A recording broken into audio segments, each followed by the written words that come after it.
What's up, Tailgaters? You're in the booth with Tailgate Nate today. Welcome to my channel and welcome to the final Week 2 preview and prediction that will be uploaded today. I've uploaded 3 of them already. This is the 4th one out today, and we got a good one from Memorial Stadium in Lincoln, Nebraska, and a very highly anticipated matchup. Neither of these teams are ranked, but this will be a very, very fun contest. It is the Colorado Buffaloes going up against the Nebraska Cornhuskers. Star power on both sides, and we'll tell you everything you need to know about the Buffaloes and Cornhuskers here in just a little bit. But before we dive on into this game, you guys know I have to thank you for all the love and support this channel has seen as of late, and as we continue to head into the college football season. If you're as big of a college football nerd as I am, please hit the subscribe button down there, ring the bell so you know literally whenever I upload. And thank you for taking time out of your day to just quite simply watch this video. It really does help support me in many more ways than you guys can even imagine. And if you'd like to continue and do more to help support me here on YouTube, please continue to watch my videos. Obviously, subscribe, but you can also like, comment, or share, and do anything else you can to interact with the channel. But if you want to help support me outside of YouTube, you still want to get updates on what's going on with YouTube, but maybe you want to listen to me call some sporting events. Right now, it's football season, volleyball season starting up. I call a lot of basketball and baseball as well for not only high school, but for my college.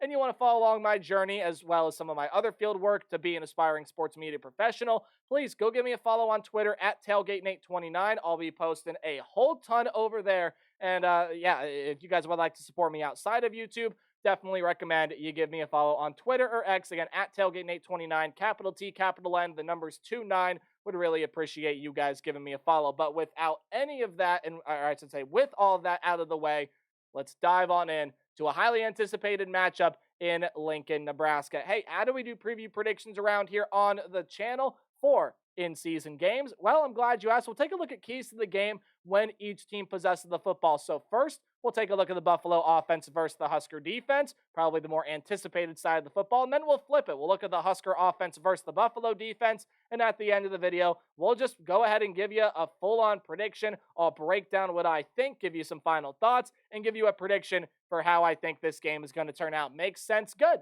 Let's dive on into talking about the Skurs and the Buffs here in this game. Prime time versus Matt Rule and Dylan Raiola. We'll talk about Dylan Raiola here in just a second, but we do have to start with the Colorado offense because it still was electric last week. And look, only a 5-point win against an FCS team. I know, but North Dakota State is good enough to win an FCS national title, and that defense is really, really good, and Colorado absolutely ripped them to shreds. And might I be a little bit more specific, Shedeur Sanders and this passing attack ripped the Bison defense to shreds. 445 yards, 4 touchdowns. Did throw 1 pick, and it was kind of a fluky tip drill thing, but again, a pick is a pick nonetheless. So he did throw that interception there, and his wide receiver room was still very impressive. Jimmy Horn had 198 yards in the touchdown. Travis Hunter made some spectacular catches, had 132 yards and 3 touchdowns this past week. I mean, this passing game is going to be one of the best in college football this season, but there are still some concerns for Colorado, and all the holes weren't quite filled. We knew that Shedeur Sanders, Travis Hunter, Jimmy Horn were going to be really good players in this passing attack, and it was going to work wonders for Colorado this season. They average 8.8 yards per play. Most of that there was through the air. In fact, 13.1 yards per completion for Shedeur Sanders in that game.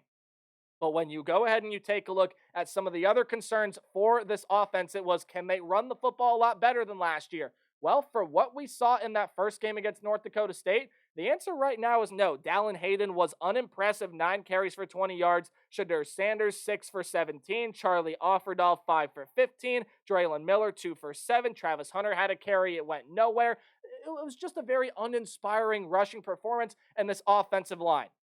Look, I know they only allowed 1 sack this past week, but it still looks as if this offensive line has the game plan and has the mindset to let Shedeur Sanders get hit as much as possible, which needs to be changed because this is a black shirts defense that, look, is Sanders going to rip this defense to shreds? I don't think so. I think Shadur Sanders is going to have his moments, but I do not see him putting up another 400-yard day. I don't see him. Maybe he has 4 touchdowns, but I just don't see him putting up the yardage numbers that he did because this is a much, much, much more talented Husker defense that only allowed 205 yards, 4.1 yards per play. They forced a couple sacks, they forced a couple turnovers, and they were fantastic at getting UTEP off of the field. 21 minutes or 21 and a half minutes is all this defense was on the field for, but they have a lot of guys up front that are going to be able to provide a ton of pressure to this Colorado offensive front. I'm talking about guys like Hut uh Nash Hutmaker and Hutmacher. Sorry, I knew I was definitely butchering something there with that name, but Malcolm Hartzog in that defensive backfield, Vincent Shavers, Makai Jabir, Marquez Buford, Ty Robinson, MJ Sherman, Ramir Stewart. All of these guys, either whether they play the secondary, whether they can play in that, or I should say whether they play the secondary, whether they play in that defensive front.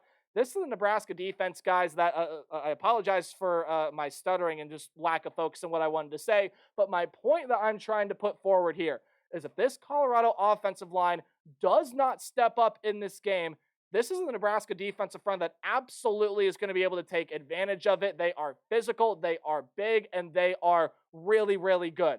But the Black Shirts, even though they're going to be able to get pressure and even though they're going to be able to slow down this rushing game, that's not Colorado's MO. They are going to attack the ball through the air.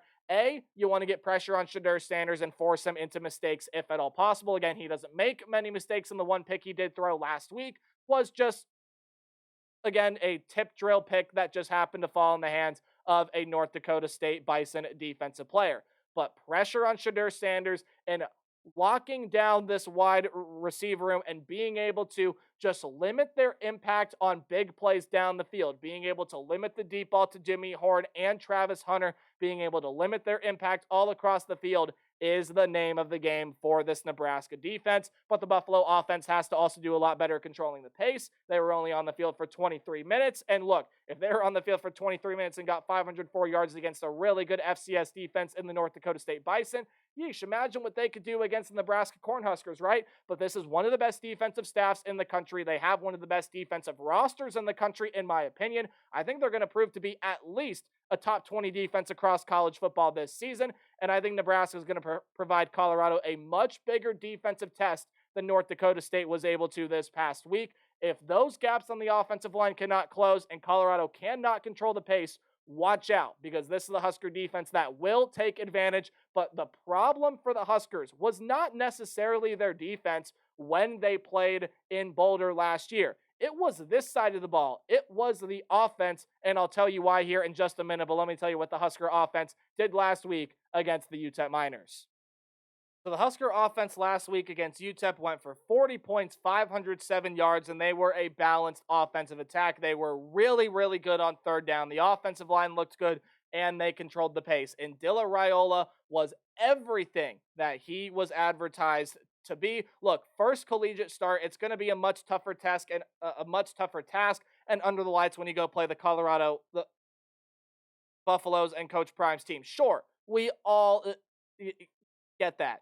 But Raiola was simply fantastic, and his first touchdown pass as a Husker was a beautiful deep ball to another new Husker in Isaiah Nayer. You also had Jamal Banks play really well, the two leading receivers for the Huskers there in that game, and Nayer was absolutely sensational, 121 yards and a touchdown. Banks had 61 yards and a touchdown as well. Raiola, 238 yards, 2 touchdowns, 8.8 yards per completion. The Huskers as a team had 6.1 yards per play. You look at what they did on the ground. Dante Dowdle, really good. He had a rushing touchdown. Gabe Irvin Jr., a couple touchdowns. Emmett Johnson and Ramir Johnson both played pretty well. And this really is a wide receiver room or not a wide receiver, my apologies, a running back room that can go 4 deep. Emmett Johnson, Dowdle, Ramir Johnson, and Irvin Jr.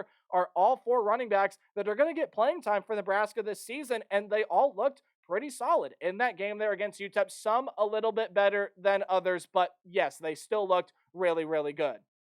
Now, the big problem for Nebraska in this matchup last year, again, was not necessarily their defense, even though, yeah, you could argue their defense could have definitely defended Shedeur Sanders a little bit better, could have defended this passing attack a little bit better, even could have defended the run a little bit better in this matchup last year as well. It was turnovers for the Nebraska offense that really, really killed them. And you move down to the very bottom bullet point down there. Look, for not only last year in this specific game, but throughout the past couple of seasons, turnovers and crucial moments have absolutely killed this Nebraska football team. You cannot give this football away, and you cannot give free possessions to this Colorado offense and Shedeur Sanders. They are too lethal. They are too powerful. And look, we all know that Colorado's defense still has a lot of question marks. And yes, this Colorado offense is going to have their moments anyway against a pretty solid Nebraska defense, but giving them free possessions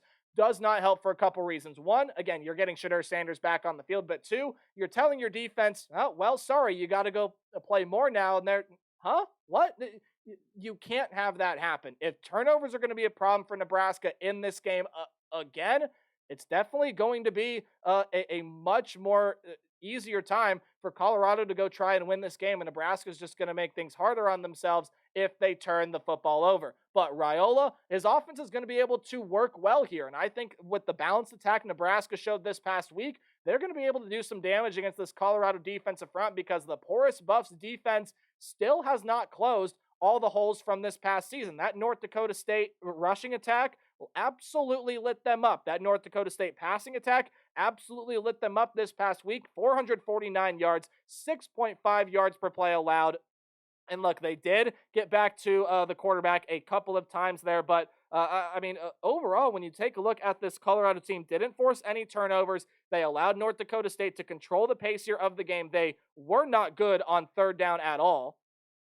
And I actually had to update that third down number there for all you fine people. But again, point still stands. This North Dakota State passing attack was 20 for 26 in that previous week. And look, Colorado State, the defensive front, I will say, did look a whole lot better than last season. They were able to create sacks. They were able to create pressure. But the holes in this defense are still absolutely being able to be seen. And if Raiola is going to continue to play as well as he did this past week, if this Nebraska offensive attack is going to be as balanced as it was this past week, and again, especially if it does not turn the football over, that does not bode well for this Colorado defense in any sense at all. Nebraska is going to be able to move the football. They're going to be able to score. And I think with the way that this Nebraska defense played last week as well, it's no wonder why Nebraska's the 7.5-point favorite here. Look, you can find this one on NBC and Peacock. It's the Big Ten Saturday night game, 7:30 Eastern on Saturday again, NBC and Peacock. But everything that I've said throughout this video, Shedeur Sanders, Travis Hunter offensively and defensively is going to have his moments in this game. And there will be plenty of opportunities for Colorado to go down the field and score. They're going to get their points. But this Nebraska defense is going to come up with a couple of stops. I don't think turnovers are going to be as big of an issue as they have been. And maybe this Colorado defense is going to be able to force one or two turnovers. And maybe Raiola just makes a mistake. Again, first big game under the lights as a true freshman. But Nebraska is too talented. I think they win this one 35-26. I think their offense is going to be enough to get through this Colorado defense. The black shirt defense will come up and make some big crucial stops to slow Shedeur Sanders and this Buffalo team down. And I do think Nebraska gets their revenge against Colorado from last year, and the Huskers come out on top in Lincoln. Let me know what you guys think about this one in the comment section down below. Remember to play hard but tailgate harder, and I'll see all you guys in the next video. Goodbye.